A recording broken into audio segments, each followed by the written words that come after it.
اعوذ باللہ من الشیطان الرجیم بسم اللہ الرحمن الرحیم اللہم صلی علی سیدنا محمد وعلی آل سیدنا محمد واصحاب سیدنا محمد مبارک وسلم علیہم.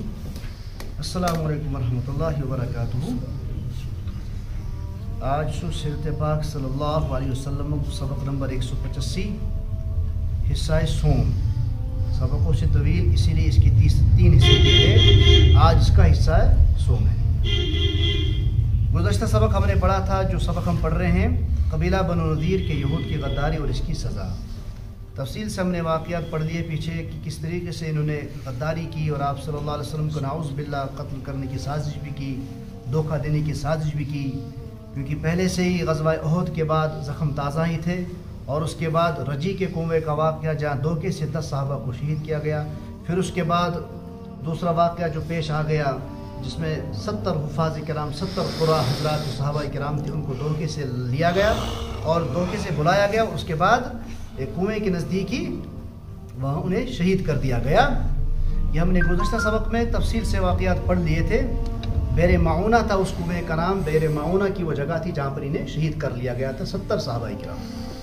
اور اس کے بعد رسول اللہ صلی اللہ علیہ وسلم نے ان کی اس بغاوت کا جو حوصلہ بلند تھا ان کا کہ جو سازش کے ذریعے سے دھوکہ دے رہے تھے مسلمانوں کو اور جواب دے رہے تھے، تو آپ صلی اللہ علیہ وسلم نے مناسب سمجھا کہ ان کا اس دھوکے بازی اور اس جرت جو سازش کی بنیاد پر جرت پنپ رہی تھی اس کا جواب دینا ضروری ہے. تو پھر جواب دینے کے بعد ہم نے کل پڑھ لیا تھا پھر اس بنو نذیر کے قبیلے کو کس طریقے سے انہوں نے محاصرے میں لے لیا تھا. بعض نے بتایا 6 دن تک وہاں محاصرہ رہا اور بعض سیرت نگاروں نے لکھا کہ 15 دن تک صحابہ نے وہ محاصرہ کیا. پھر قرآن مقدس نے بھی اس طریقے سے پھر اس محاصرے کا اعلان کیا اور بیان فرمایا کہ ہم نے گزشتہ سبق پڑھ لیا تھا. آج ہم پڑھیں گے کہ منافقوں نے ان کو کس کس طرح دھوکہ دیا کہ اس کی منافق ہے تمن بنو نذیر ونن یہ تو جو کمر بستہ اس سے یمو بات تو مدد خطر، لیکن وہ مدد کرنے کے لیے نہیں آئے.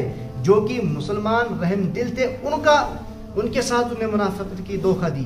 تو ظاہر سی بات ہے تو بنو نذیر کے ساتھ بھی تو بے وفائی کر لیتے، کیونکہ منافقت کی خصلت ہے دھوکہ دینا بھی اور بے وفائی کرنا بھی. اللہ رب العزت نے کس طریقے سے نقشہ کھینچا ان منافقت کا. الم تر الی الذین نافقوا یقولون لاخوانهم الذین کفروا، کیا تم نے ان کو نہیں دیکھا جنہوں نے منافقت سے کام لیا کہ وہ اپنے بھائیوں سے جو کافر اہل کتاب میں سے ہیں یہ کہتے ہیں کہ اگر تمہیں نکالا گیا تو ہم بھی تمہارے ساتھ نکلیں گے. یہ تو ایک کرنے تی کرو استے اور تمہارے بارے میں کبھی کسی اور کو کا کہنا نہیں مانیں گے. تو اخلاف کہاں سے کیا سمجھ ہم اس کی بات نہیں سنیں گے، اور اگر تم سے جنگ کی گئی تو ہم بھی ہتھیار لے کر تمہارے ساتھ جنگ کریں گے ان کے خلاف. اور اللہ گواہی دیتا ہے کہ یہ لوگ بالکل جھوٹے ہیں. یہ پکی بات ہے کہ اگر ان اہل کتاب کو نکالا گیا تو یہ ان کے ساتھ نہیں نکلیں گے، اور اگر ان کے ساتھ جنگ کی گئی ان کی مدد نہیں کریں گے. ان کی مدد بنو نذیر کی مدد کرنے کے لیے نہیں آئیں گے، اور اگر بالفرض ان کی مدد کریں گے بھی تو لیکن یہ پیٹھ پھیر کر بھاگ جائیں گے، پھر ان کی کوئی مدد نہیں کرے گا. یہ اللہ تبارک و تعالی نے سورۃ الحشر میں بیان فرمایا. پوری سورہ حشر اسی پر تفسرہ ہے. اسی لیے حضرت عبداللہ ابن عباس رضی اللہ تعالیٰ عنہ سورہ حشر کو سورہ بنی نذیر بھی فرمایا کرتے تھے. آپ بھی ایک بار اس سورہ کا مکمل پڑھ کر اس غزوے کو سمجھنے کی کوشش کیجیے گا. رحمت عالم صلی اللہ علیہ وسلم نے ان کے جانے کے بعد قبیلہ بنو نذیر کو جب جلا وطن کر لیا، ہم نے کل پڑھ لیا تھا، ان کے سارے جتنے ہتھیار لے لیے تھے ہتھیار لے لیے گئے اور ان کو باقی ساز و سامان لینے کی اجازت دے دی گئی. ہتھیار کیوں نہیں؟ کیونکہ یہ شریر تھے، دھوکہ باز تھے، کہیں یہ کسی اور جگہ جا کر قتل و غارت یا شرارت نہ کرتے، اس لیے ان سے ہتھیار لے لیا گیا.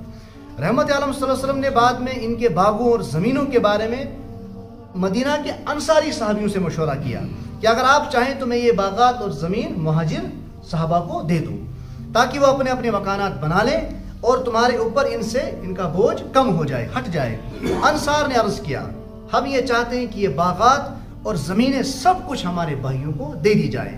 انصاری صحابی نے گزشتہ اسباق میں ہم نے پڑھ لیا تھا ہجرت کے بعد کس طریقے سے دل کھول دی انہوں نے انصاری صحابہ کرام نے، لیکن اس کے باوجود بھی اب یہ بھی مطالبہ کر رہے ہیں کہ اب سب کا سب انہیں دے دیجئے مہاجر صحابہ کرام کو، لیکن وہ ہمارے ہی گھروں میں رہے. سیت کیا ان ہوئی محبت دریا دلی کیا چھے تو ایٹس نبیس ونف صلی اللہ علیہ وسلم فرمایا اس کی یمن دیو تو سوری کیا مگر ایسی سیدھیوں کو روز ہوتا ہے یہ تو مکڑو امن مدی تو ایسی دین روز. ہم یہ چاہتے ہیں کہ یہ باغات اور زمینیں سب کچھ ہمارے بھائیوں کو دے دی جائے لیکن وہ ہمارے ہی گھروں میں رہیں کیونکہ ہمارے بچے ان کی جدائی برداشت نہیں کر پائیں گے. قرآن پاک نے انصار کی اس قربانی کا اس طرح تذکرہ فرمایا وَيُؤْثِرُونَ عَلَىٰ أَنفُسِهِمْ وَلَوْ كَانَ بِهِمْ خَصَاصَةٌ, اور وہ دوسروں کو اپنے اوپر ترجیح دیتے ہیں چاہے ان پر تنگ دستی کی حالت گزر رہی ہو. تم اگر تنگ دستی تے آئسن پنن پان اگر تمن آزمائش میں تیز گزرن لیکن اس کے باوجود بھی وہ دریا دلی کا ثبوت دیں گے. اور جو لوگ اپنی طبیعت کے بخل سے محفوظ ہو جائیں وہی ہیں جو فلاح پانے والے ہیں. جو اپنی طبیعت سے کیا ہو جائیں بخل سے محفوظ دلن میں ذہن میں بخلک ایسی نہیں کہ کنجوسی ذرہ برابر تے ایسی دلن میں کہ تم لکش تم جو فلاح پا لیتے ہیں. پھر آپ نے ان کے باغات اور زمین غریب مہاجروں کے درمیان بانٹ دی اور جو لوگ انصار میں سے غریب اور مستحق تھے انصار میں سے غریب مستحق ان میں بھی وہ تقسیم کر دی گئی. بنو نذیر کا یہ یہودی قبیلہ کافی مالدار تھا. بنو نذیر کوس یہودی قبیلہ یہ کافی مالدار تھا. ان کے پاس ہر ایک چیز مہیا تھی, ہتھیار بھی بہت تھے اور قلعے بھی ان کے کافی مضبوط تھے. اس کے باوجود ان کے ہتھیار ڈالنے اور جلا وطنی اختیار کرنے سے ان کے جو جلا وطنی ہوا اور ان کا ہتھیار ڈالنا پورے عرب میں مسلمانوں کا ایک روب بیٹھ گیا. وہاں پر مسلمانوں کی بہادری کی داغ بیٹھ گئی اور سارے عرب میں ان کا روب جم گیا. اسی لیے اس کے بعد مسلمانوں کے کسی بھی قافلے پر حملے کا کوئی واقعہ نظر نہیں آیا, کوئی بھی واقعہ پیش نہیں آیا مسلمانوں پر حملہ کیا جائے. ذالک فضل اللہ یؤتی من یشاء, نیز دیہاتی مشرکین پر روب ڈالنے کے لیے صحابہ کرام کے کچھ قافلے عرب کے دور دراز علاقوں اور دیہاتوں کی طرف روانہ فرمائے گئے کیونکہ یہودیوں مشرکوں کی فطرت تھی دھوکہ دہی سازشیں کرنا. آپ نے پڑھ لیا کہ قبیلہ بنو نذیر پر بھی کیوں محاصرہ کیا گیا کیونکہ انہوں نے بہت بڑی سازش چندہ دینے سے انکار کر دیا اور آپ صلی اللہ علیہ وسلم کا چراغ گل کرنے کی بھی کوشش کی. اتنے سازشی تھے اور اس کے بعد آپ صلی اللہ علیہ وسلم نے اسی چیز کو مناسب سمجھا کہ صحابہ کو دور کرا کیونکہ روب بیٹھ گیا تھا تاکہ وہ کوئی سازش نہ کر سکے. اور کیونکہ اگر وہ سازش کرتے سازش کی بنیاد پر ہی پھر جنگ جنم لیتی ہے تاکہ وہ بھی کسی مسلمان پر حملہ کرنے کا خیال نہ کر سکیں. بلکہ کچھ جگہ خود رحمت عالم صلی اللہ علیہ وسلم بھی تشریف لے گئے جس کا ذکر کچھ سیرت نگاروں نے کیا ہے جس میں ذات الرقا نام کا غزوہ بھی ہے لیکن غزوہ ذات الرقا کا ذکر یہاں کرنا مناسب نہیں ہے کیونکہ اکثر محققین کے مطابق وہ غزوہ خندق کے بعد پیش آیا تھا. ہم بھی اس کا ذکر کروائیں گے اسی وقت کروائیں گے. یہ آج کا سبق تھا. انشاءاللہ کل ہم پڑھیں گے غزوہ بدر دوم یا بدری صغرا. صلی اللہ تعالیٰ علیہ خیر خلق محمد و علیہ وسلم.